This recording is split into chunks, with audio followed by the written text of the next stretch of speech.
What's going on? So I'm gonna give you my honest thoughts about what I think about OKC versus Indiana for the finals. I love it. If you're a real basketball fan, you're gonna love this finals because the teams are evenly matched and you got some interesting storylines at work. The Tyrese Halliburton is called overrated. Shea Chris Alexander, who's the MVP, been disrespected. So can you find more underdog themes ever? Can you ever find a situation where you see two teams that are like similar, aside from one guy who's considered a potential superstar? Excuse me.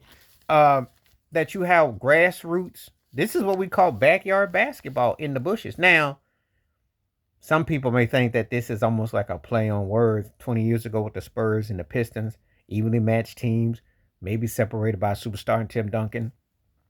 You can almost kind of see similarities. Even though Tyrese Halliburton's situation is he is a lot different than say Chauncey Billups.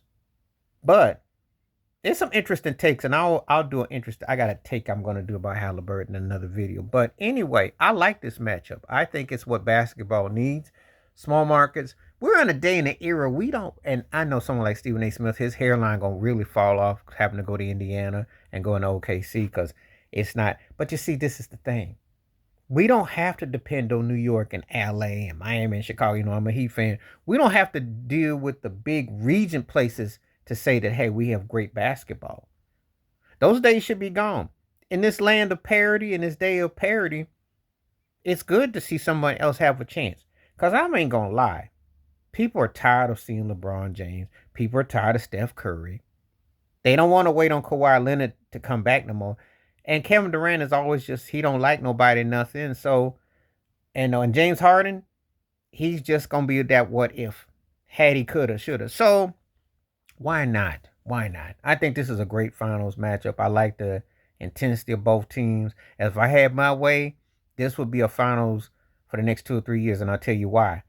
Because I like the Pacers are as a team. They're the most dangerous team, and that they are flawed, but when they hit, and they can hit, and they can beat you in different ways with different people. So they are a true team unity. They're well coached that way. OKC, young, fresh team. Some people still look at them as like a college team because their rah-rahness and how they are. But there is nothing silly about them.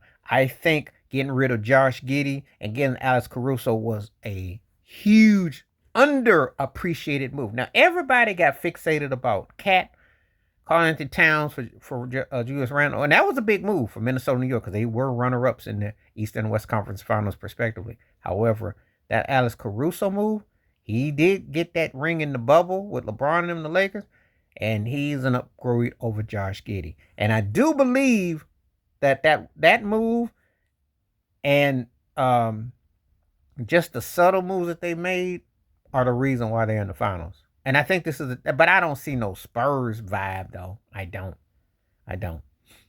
because unless Chad Hogan morphs into like a combo of David Robinson, Tim Duncan, I don't see it. But I will say this though, they the reason why I can't say that is because those their general manager is one of the best to ever do it. This only their second finals appearance in the last 12 years with all those MVP. You didn't had 3 MVPs and you let one go.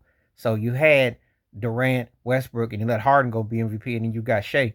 So you better cash out with what you got, because then it looks kind of suspect with all that talent you've had around you. And we ain't even gonna be talking about JJ Dole and Holgram and Serge Ibaka and those other guys you had over the years that you just didn't finish up what you had started. You had some names, you just ain't really get that far. So we're gonna see what happens in this finals. But I am looking forward to it.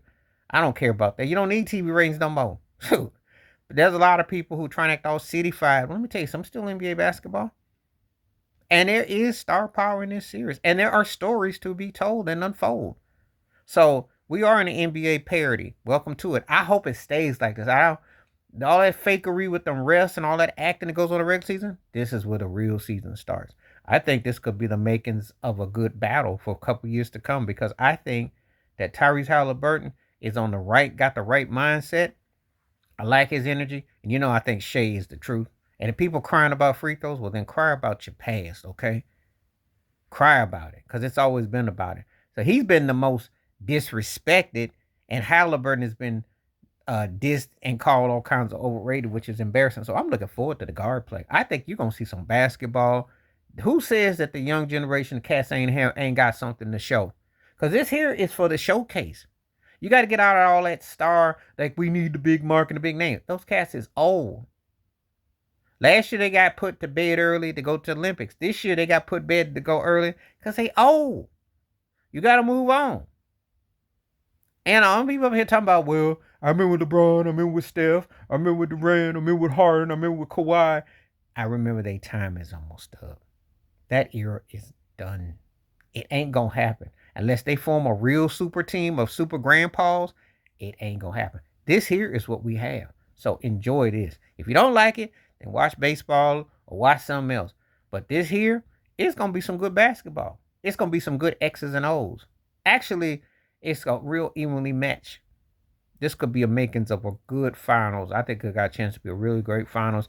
And I wouldn't mind to see these teams play the next 2 to 3 years, to be honest with you. Because what I'm seeing around the NBA, there's not another team in the West that I see that's really a threat to OKC. If they keep their nucleus together and they got all them draft picks, they can only get better. That's scary. Because Shea has got about 2 or 3 more top flight years. Watch out.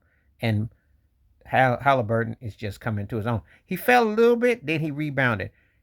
With the coaching and what they got, and they keep Pascal and they keep the basic core what they got, they're going to be a team that's going to be tough to beat in the East because they got size, they can shoot, they can defend, they got the perimeter. These two teams, I'm not going to say dynasty because I don't want to say that, but I'll say this, they're going to be hard outs.